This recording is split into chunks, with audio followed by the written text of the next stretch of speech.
তাহলে আমরা আজকে গীতা দ্বিতীয় অধ্যায় আছে সাংখ্যযোগ। সাংখ্যযোগ, সাংখ্য মানে হচ্ছে আত্মযোগ, ঠিক আছে।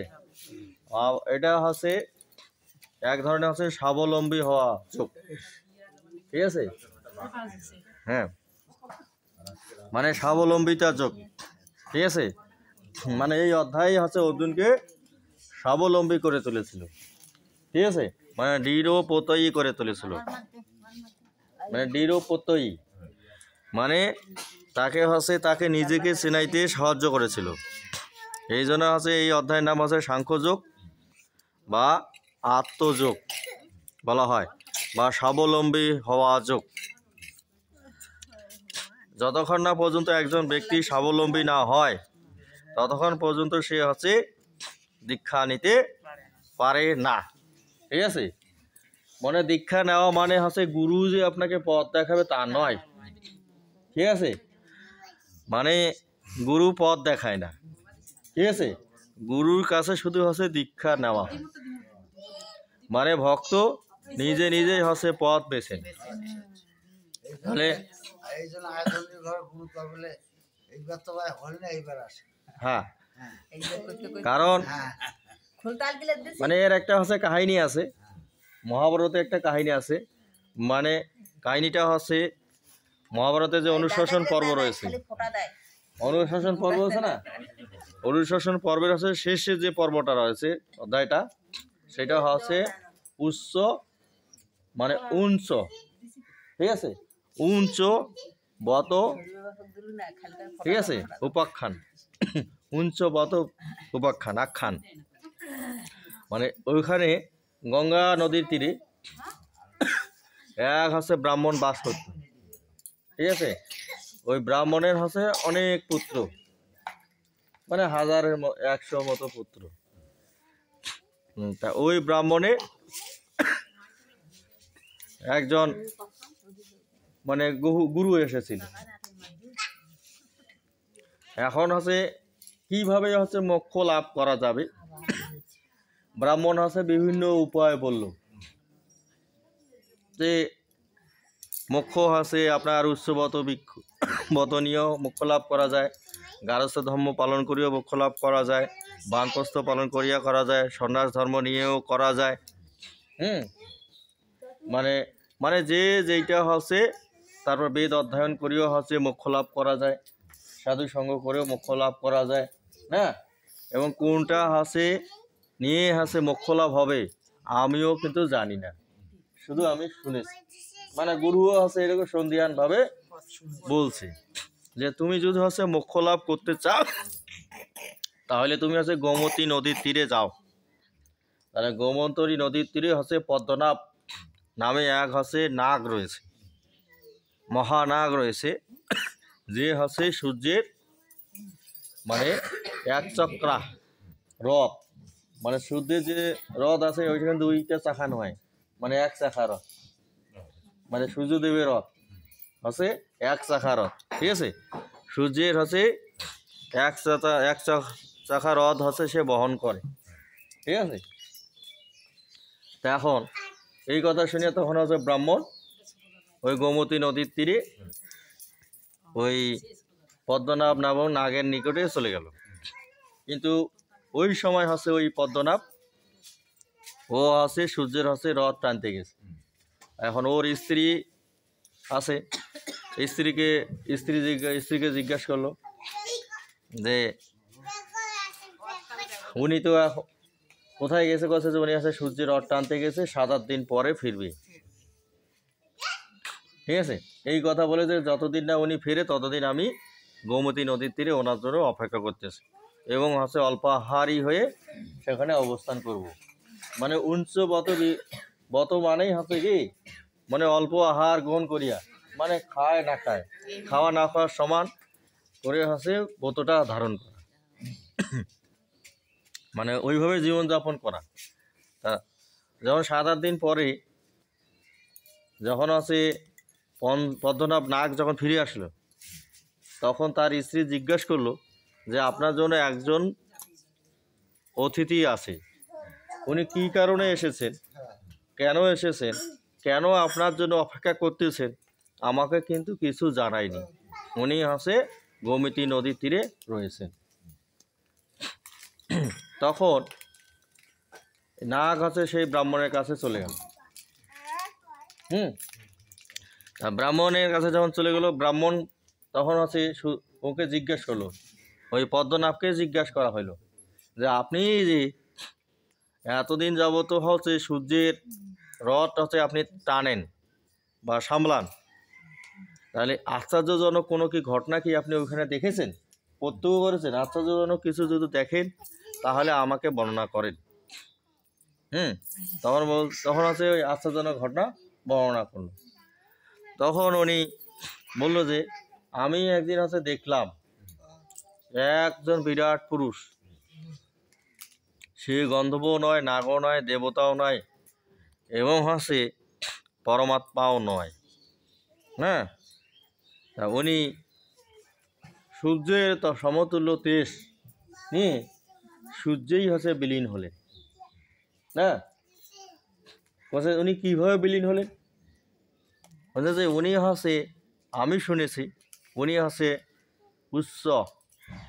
উঞ্চ বত গ্রহণ করার ফলে তিনি হচ্ছে এইরকম সূর্য সমান তেজ সম নিয়ে সূর্যেই হচ্ছে বিলীন হয়ে গেলেন। তখন বলছে যে আমি আর এখন থাকবো না, আমি এখন চলে যাব।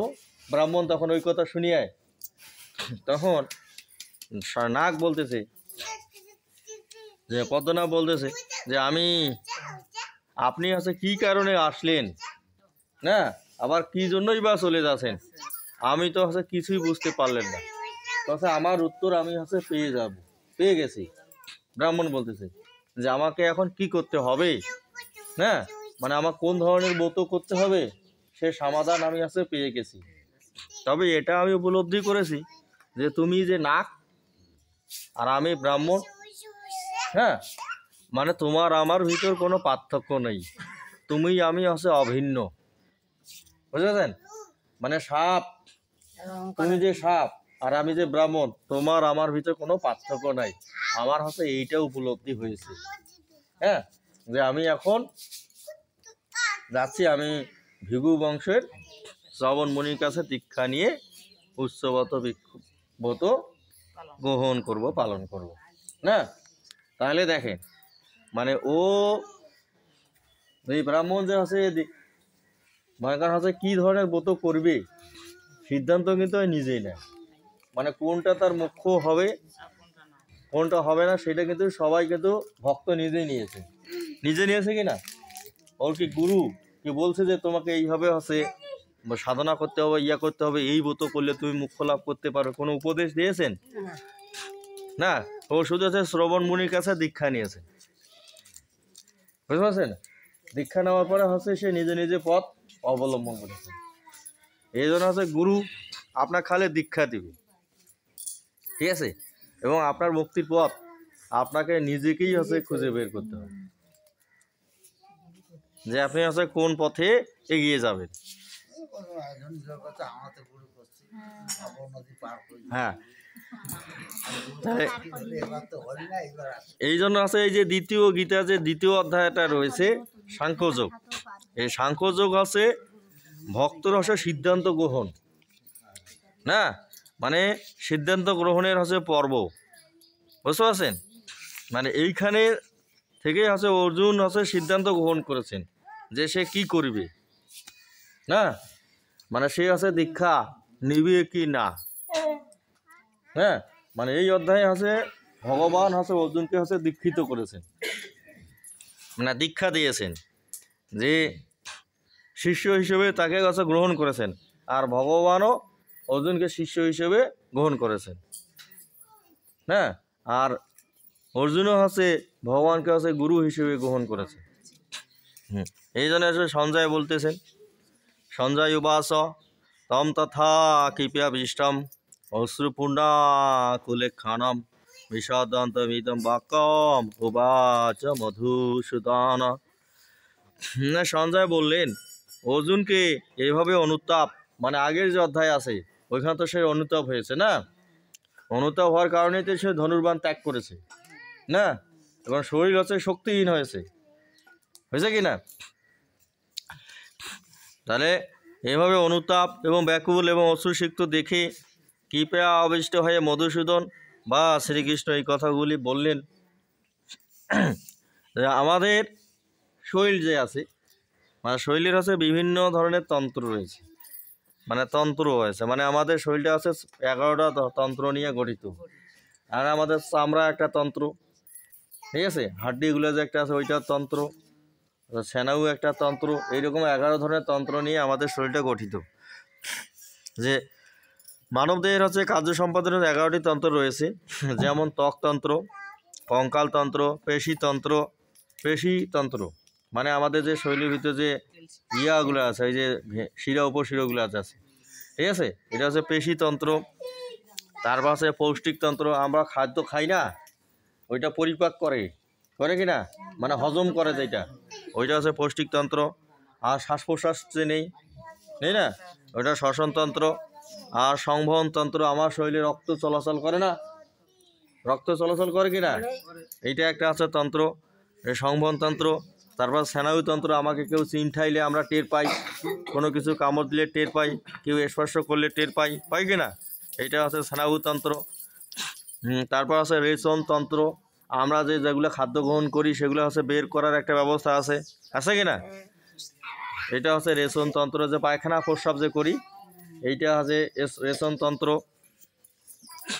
তারপরে বিশেষ হচ্ছে অনুভূতিতন্ত্র, অনেক সময় হচ্ছে আমাদের সুখ দুঃখ এগুলো অনুভূত হয় কি না, রাগ ভয় ক্রোধ উৎপন্ন হয় না, এগুলোর জন্য একটা তন্ত্র রয়েছে, মানে এই তন্ত্রটাকে হলো বিশেষ তন্ত্র বলা হয়।